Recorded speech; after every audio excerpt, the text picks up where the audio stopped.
আজকে পবিত্র জুম্মাবার, সবাইকে জুম্মা মোবারক।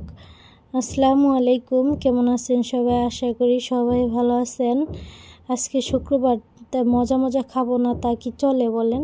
তাই সকাল সকালে রান্না শেষ করলাম। আজকে কি কি রান্না করেছি সব কিছু আপনাদের সাথে শেয়ার করব।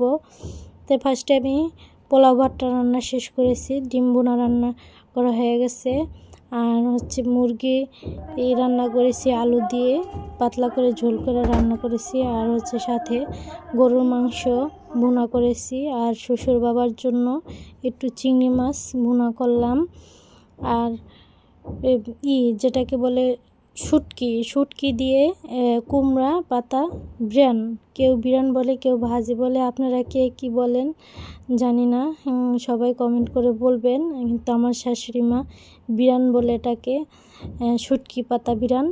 তা আপনারা কে কী নামে চিনেন অবশ্যই কমেন্ট করে বলবেন। এটা কিন্তু গরম ভাতের সাথে, পোলাও ভাতের সাথে বা খুদের ভাতের সাথে খেতে কিন্তু খুবই মজা। আমার কাছে খুবই ভালো লাগে। আপনাদের কার কাছে কীরকম লাগে অবশ্যই কমেন্ট করে বলবেন।